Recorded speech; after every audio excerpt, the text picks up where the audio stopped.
Bonjour. Ah si, on nous entend un peu, on a un retour. Est-ce que tout le monde est bien assis? Oui. Est-ce qu'on peut tester un truc par applaudissement? Qui est en train d'écouter là? Alors, donc pour ceux qui n'écoutent pas, il faut nous regarder. Il faut mettre le casque comme Marc de la Ménardière est en train de le mettre. Alors a priori il marche peut-être pas celui-là. Ils nous ont peut-être pas mis de pile. C'est bon, tout le monde nous écoute, tout le monde a une espèce de casque, c'est bon, ça a l'air d'être bon, super, super, il y a des pouces, il y a tout ça. Eh ben bonjour et bienvenue, si on est tous bien, on va pouvoir s'asseoir. je crois que tu peux enlever, tu gardes le masque. Très bien. Et donc bonjour à tous, on se dépêche parce qu'on a un timer qui est pour l'instant vert, à mon avis il va basculer dans le rouge à un moment. Et donc je me présente, je m'appelle Mathieu, je suis porte-parole d'un média qui s'appelle Le Bulbe et j'anime une émission qui s'appelle Un café décroissant. Ça fait hyper bizarre de parler si bas alors que vous m'entendez a priori hyper bien, voilà, mais du coup c'est pas réciproque mais c'est pas grave. Et du coup aujourd'hui j'interviewe Marc de la Ménardière. Marc de la Ménardière, bonjour. Bonjour Mathieu. Et donc ensemble on va essayer de redéfinir le mot carrière, c'est ça notre mission. Et on va commencer du coup avec le parcours de Marc. Si tu veux, j'ai un truc pour applaudir dès le début. Qui a vu il y a 10 ans par applaudissement En quête de sens? Merci. Les autres, vous pouvez rester quand même, hein. Ouais. C'est pas éliminatoire. Et donc Marc, je te lance sur du coup quel est ton parcours depuis 10 ans, donc le avant 10 ans, en quête de sens, parce qu'il y a un peu une bascule dans ta vie par rapport à ça. Vas-y. Eh ben ok, très bien.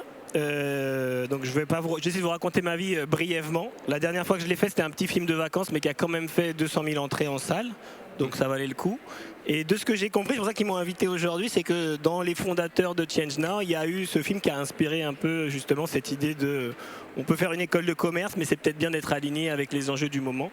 Donc c'est ça que je peux vous raconter rapidement. Donc moi j'ai fait une école de commerce, j'ai travaillé pour une grande marque d'eau aux États-Unis. Donc au niveau carrière, c'était à l'époque bien de faire ça. En fait, on exportait surtout du plastique avec un petit peu d'eau dedans, mais à l'époque, ça choquait pas trop. Et alors que ça se passait plutôt bien, j'avais justement une belle carrière, là, c'était en train de partir comme il fallait. Et derrière, j'ai eu un accident, je me suis cassé le pied et j'ai regardé plein de documentaires sur l'état de la planète. Et à l'époque, c'était un peu caché. Nous, quand je faisais une école de commerce, c'était un peu genre, il faut faire grandir le gâteau. Et puis après, avec tout ce qu'on aura fait grandir, on pourra résoudre les petits problèmes. Et j'ai découvert assez rapidement que c'était plutôt systémique et que derrière il y avait moi je dirais faut pas regarder tous les documentaires en même temps. Moi j'ai eu la mauvaise idée de regarder une trentaine de documentaires à la suite. Donc sur une fracture, je me suis rajouté une mini dépression.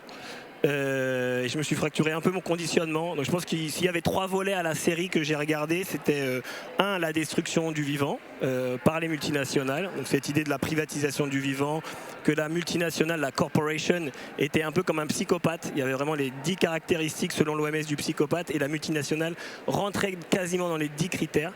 Donc ça c'est pas ouf de réaliser qu'on travaille pour un psychopathe. Et donc après, une fois que j'ai eu un peu ce mal-être sur tout ce qui était externalité négative, il y avait la partie plutôt fabrique du consentement et société de consommation, comment tout ça a été créé à l'époque avec Edward Bernays, le neveu de Freud, avec Noam Chomsky qui expliquait bien comment aujourd'hui on peut faire non seulement acheter n'importe quoi à n'importe qui, mais aussi voter n'importe qui on peut faire voter les gens pour n'importe qui aussi et acheter n'importe quoi.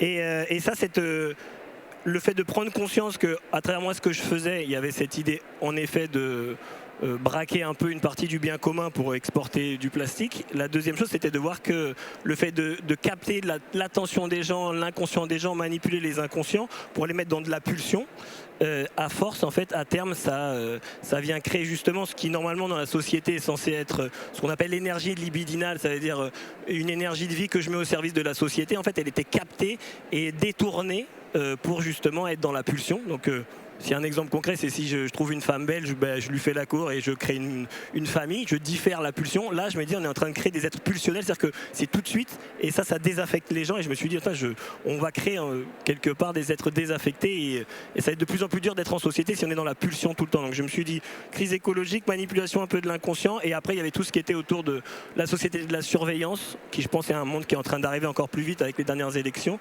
Et c'est, je crois, à l'époque, Jacques Attali qui disait le futur, tout le monde aura sa petite puce, on sera connecté en temps réel à son frigidaire. Et je me suis dit, mais c'est ça l'évolution, c'est d'être connecté en temps réel à son frigo. Moi, je crois qu'il fallait quand même connecter à ses émotions, à la terre. Donc du coup, ces 3 volets m'ont fait me dire, j'ai plus envie de faire carrière. Et je vais essayer de trouver quelque chose qui ait du sens. Et il n'y avait pas beaucoup de conférences sur le job à impact à l'époque, en 2009. Et donc j'ai décidé de partir autour du monde, de faire un voyage justement avec cette idée de la quête de sens, comment aligner ce qu'on pense, ce qu'on ressent et ce qu'on a envie de faire dans la vie. Et en fait, on a rencontré des gens assez extraordinaires. Et ce qu'ils avaient en commun tous, c'est qu'ils étaient en lien avec le vivant. Et qu'en fait, ils parlaient du vivant. Et il y avait cet alignement entre ce qu'ils pensaient, ce qu'ils faisaient au quotidien. Et je pense que c'est ça qui a fait la réussite du film. En gros, on a fait un film avec 30 000 € de budget. On a touché énormément de personnes. Parce que justement, c'était pas l'impact qu'on cherchait, mais aussi la présence, enfin le soin, quelque chose d'aussi un peu plus artisanal. Et du coup, voilà, on a fait ce film en essayant de mettre en avant des gens qui prenaient soin du vivant, étaient alignés dans leur vie avec leurs idéaux. Et je crois que c'est ça qui a marqué les gens. C'est que c'est pas, il y avait des concepts, il y avait cette idée de nouveaux imaginaires, un autre rapport à soi, à la nature. Mais l'importance, en tout cas, de se connaître, de se trouver soi-même, de trouver sa place dans l'univers, entre guillemets, et après d'agir par rapport à ça. Et donc voilà, ça c'est ce qu'on a. C'était une partie de ma carrière. Donc je suis devenu vendeur d'eau, un peu réalisateur. Personne ne voulait produire ce film, donc on est devenu producteur. À l'époque, c'était le début des crowdfunding. Je crois qu'on avait demandé 10 000 €, on en a eu 40 000. Et puis après, on était fatigué de toute cette production. On s'est dit, est-ce qu'on le distribue? Mais c'était un peu l'ancien monde qui voulait se faire un billet avec le nouveau. On voulait justement nous aussi être cohérents dans la manière de distribuer le film. Donc on a trouvé une fondation qui a dit justement, l'alignement c'est comme une fusée en gros.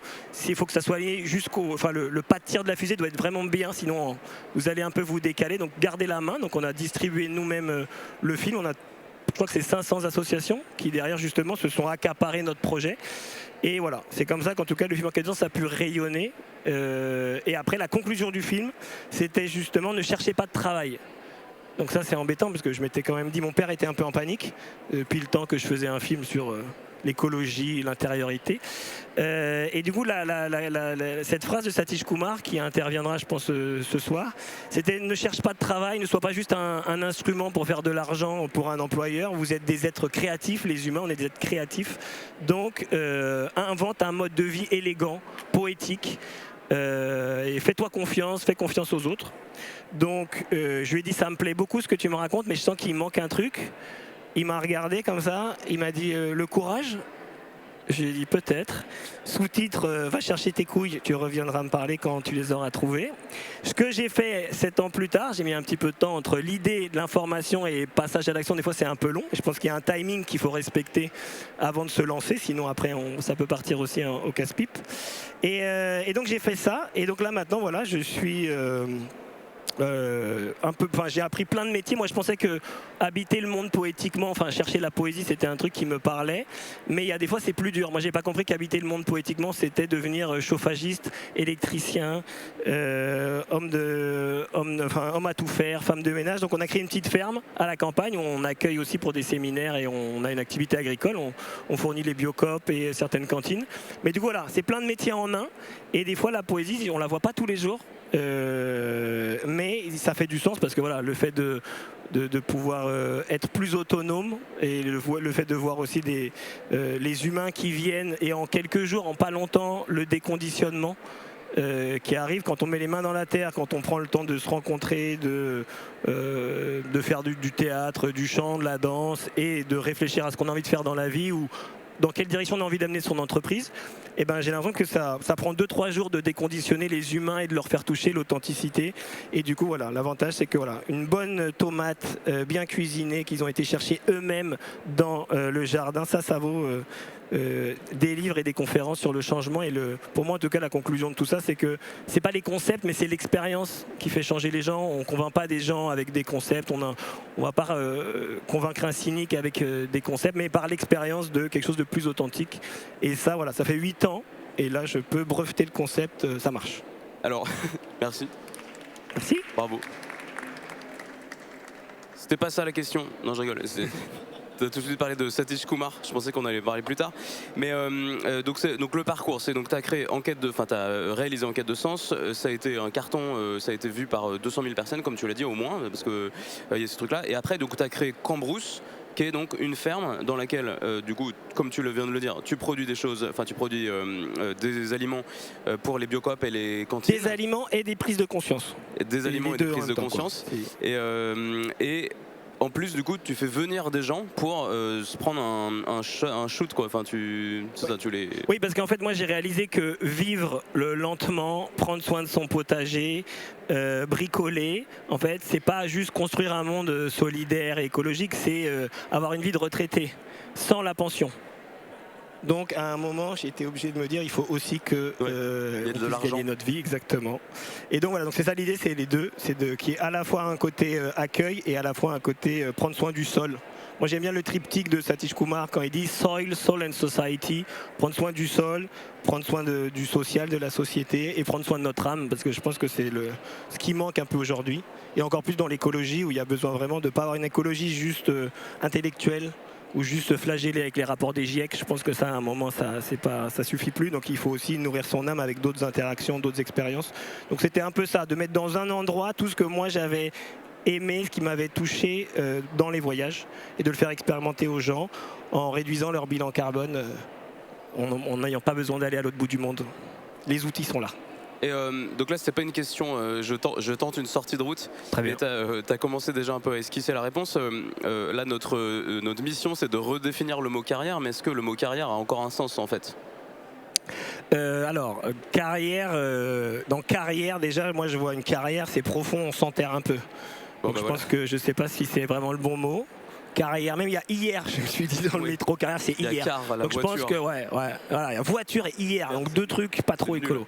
Non, je pense qu'en effet il faut redéfinir le mot carrière comme le mot succès. Il y a un certain nombre un nouvel imaginaire autour de ça. Moi je pense que la carrière c'était plutôt un peu un objectif, un peu comme une montagne où il fallait un peu s'élever et aller vers. Et je pense qu'aujourd'hui, c'est moins de grimper que d'être bien enraciné par rapport à tous les chocs qui vont venir. Et je pense qu'en effet, pour moi, c'est plutôt d'abord un enracinement de se connaître, se comprendre pourquoi on veut faire tel métier. Moi, depuis 10-12 ans que j'ai eu le temps de faire le TripAdvisor de la connaissance de soi, la conclusion à chaque fois, c'est qu'à l'intérieur de nous, on a quand même une petite partie de nous plus intelligente, plus sage. Et quand on commence à la rencontrer et à enlever le masque, entre guillemets, le personnage, derrière, on a plein de réponses. Et donc, on n'agit pas de l'inconscient, on n'essaye pas de mettre à l'extérieur, de régler à l'extérieur nos problèmes, nos conflits internes, mais c'est vraiment un élan de vie qui vient. Et là, je pense qu'il y a faire carrière quand on a touché ça, c'est prendre soin de la nature, prendre soin des gens, exprimer son talent. On a tous, je pense, une vibration particulière. Et plus on se déconditionne, plus c'est ça qui demande à émerger. Et plus j'ai l'impression, moi, il y a du soutien et qu'on apprend des métiers qu'on ne pensait pas du tout, parce qu'en fait, il y a de la curiosité, il y a du sens, il y a de l'envie. Et en fait, on apprend super vite quand c'est comme ça. Donc, je vois moins un truc où on y va, enfin où on sait déjà et on a un impact. Je pense que l'idée c'est de réduire l'impact de plein de carrières d'ailleurs, je tiens à le dire. Et du coup voilà, c'est plutôt ça. Moi, le mot carrière, c'est se connaître, trouver son talent et le mettre au service des cette nouvelle culture autour de l'interdépendance, autour du soin.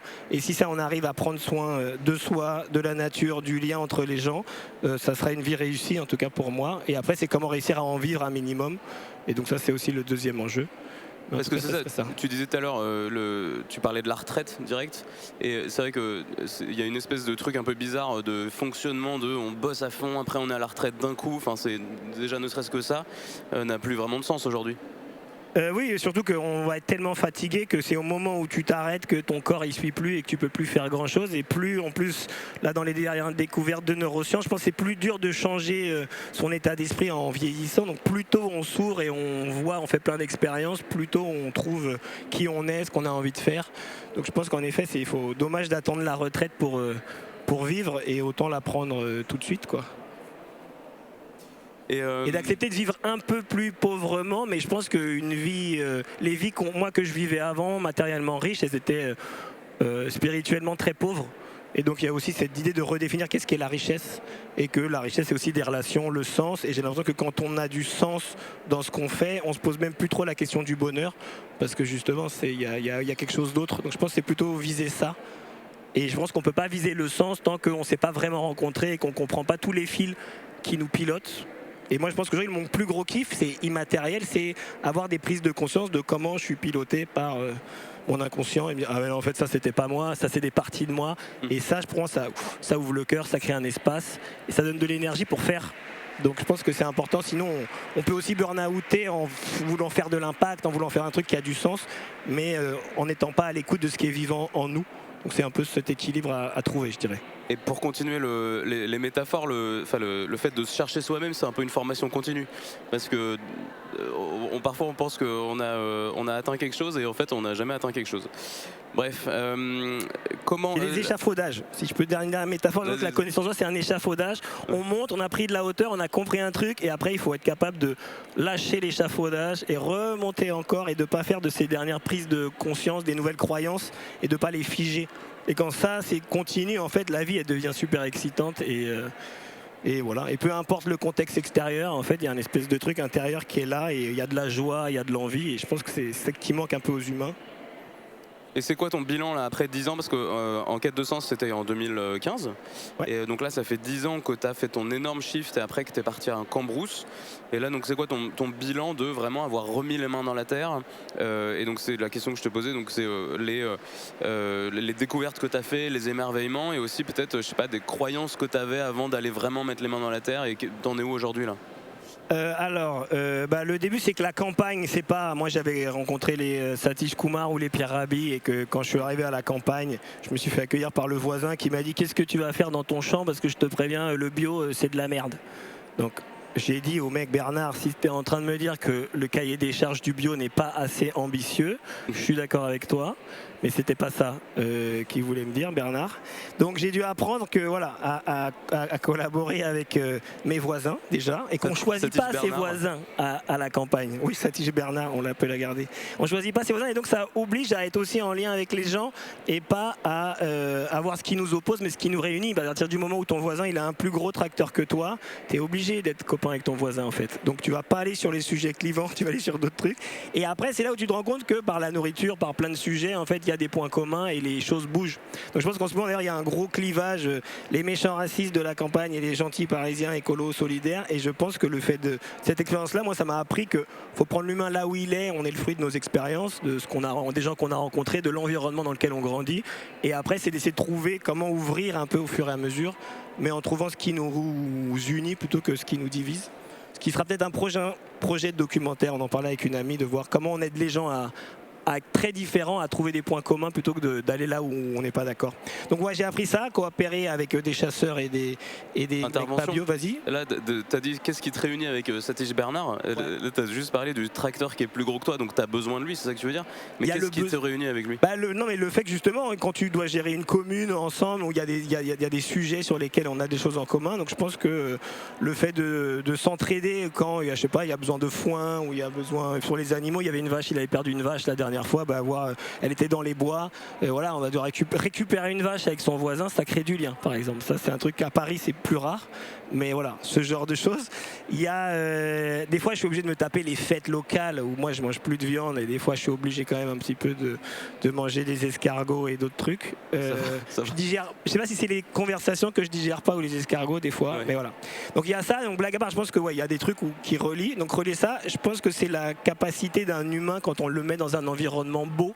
À la Cambrousse, on a essayé vraiment de créer un endroit qui soit beau, où il y a vraiment du soin. Donc c'est que des trucs de récupération, mais il y avait cette dimension de vraiment faire attention à tout ce qui est là. Et je pense que ça, c'est sûr que le fait d'avoir un environnement beau, d'être dans un environnement harmonieux où tout est pensé en cycle, où il y a du sens, et ben ça, pareil, ça ouvre l'esprit et ça permet aussi Enfin, moi j'ai compris l'importance du beau, de ranger. Moi j'étais un mec un peu bordélique, je suis arrivé dans 900 mètres carrés de bâtiment. Il y a eu quelques conflits avec ma compagne pour chercher des trucs ou pour des choses qui se dégradent, surtout qu'à la campagne, tu oublies un truc dans la nature. Genre un enfant. Ouais, un enfant, ouais, ça va. L'enfant, ça va, mais j'ai perdu des animaux. Un salon de jardin, tu oublies de l'hiverner. La nature, elle le déglingue. Moi, je pensais quand même que j'étais en relation d'amour avec la nature, mais que la nature, quand même, je crée de la biodiversité. La biodiversité bouffe bouffe mes salades, elle bouffe mes patates, elle chie sur mes tables. Donc voilà, des fois c'est passif-agressif entre moi et la nature, je sens. Qu'il y a pas, elle voit pas tous les efforts que je fais pour elle. Je sens comme dans un couple un peu, des fois il y a des décalages. Donc, c'est un peu un psychopathe la nature en fait. Ah, c'est moins, voilà, il y a les deux quoi. Non, je pense voilà, ça j'ai appris aussi ça, le côté, la beauté et le soin, que c'est vraiment pas juste un concept, mais prendre soin, prendre le temps de faire les choses, d'aller au bout des gestes, de ce qu'on fait. Vivre une vie un peu élégante entre guillemets et de pas être juste dans la tête mais dans le corps, ça c'est aussi un truc très épanouissant, et de le faire expérimenter à d'autres c'est pareil. Et la troisième chose, je pense que c'est en effet le côté relation humaine, que dans un contexte où on pose un peu les choses, on fait des choses ensemble, on cultive ensemble, on met les mains à la terre ensemble, on fait du théâtre ensemble, enfin tout ce qui connecte un peu à la terre, à l'émotionnel, avec des questions un peu philosophiques, métaphysiques, et ben ça crée vraiment de la fraternité assez rapidement. Et donc voilà, moi je suis plutôt confiant sur notre capacité justement à redevenir un peu des humains, puisque comme je disais tout à l'heure, ça met des années de conditionner les gens à un monde matérialiste, mécaniste et marchand, et ça prend quelques jours de les reconnecter à quelque chose de plus organique, de plus abondant et de plus mystérieux. Et j'ai l'impression que ce sens du mystère, en fait, il est super important, de se dire le monde n'est pas une machine, c'est un truc tellement plus subtil.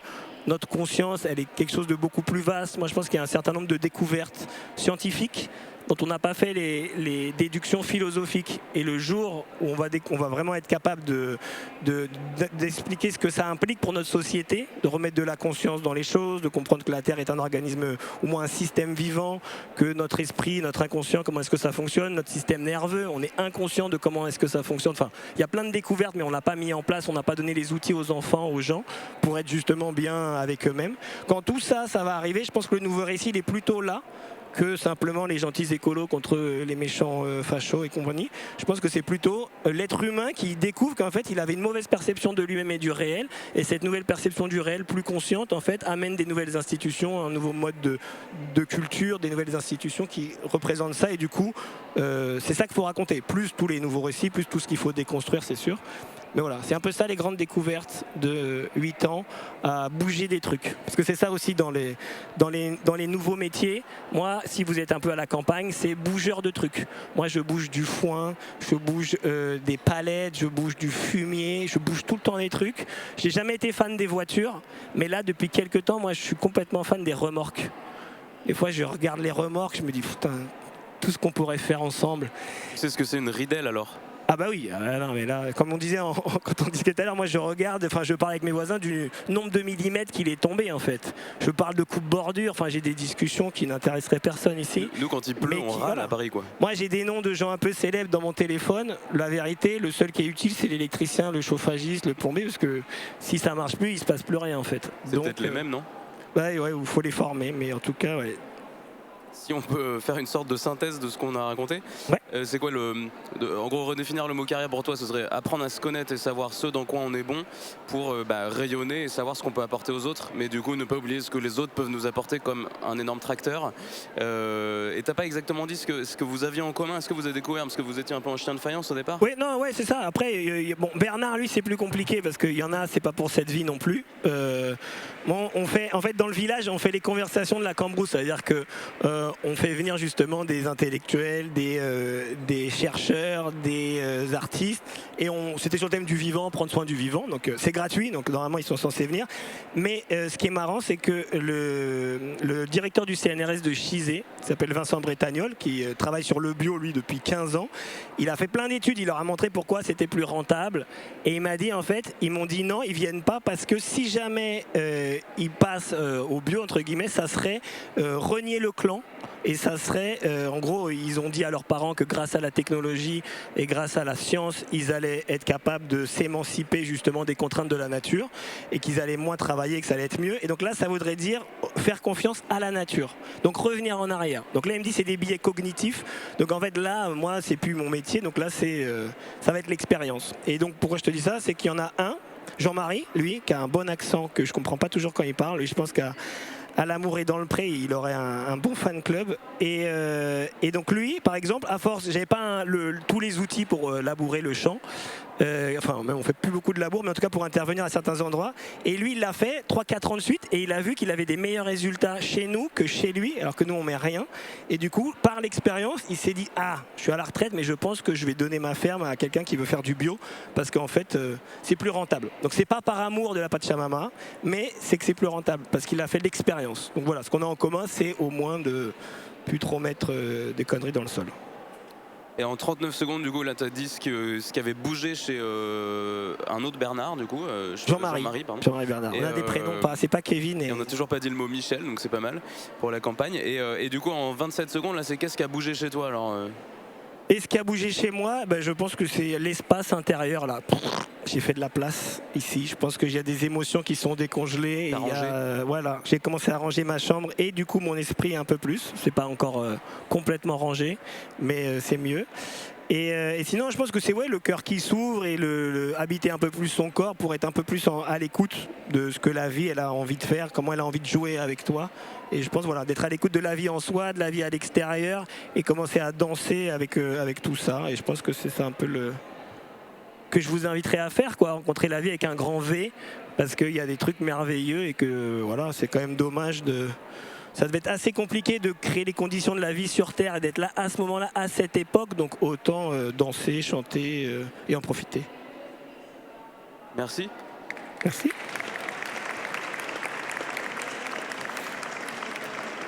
Il y a des questions, on a le temps pour un peu de questions ou pas? Si vous avez des questions, il n'y a pas le temps parce qu'on a dépassé de 35 secondes. Et si personne nous vire, est-ce qu'on a quand même le temps de prendre des questions?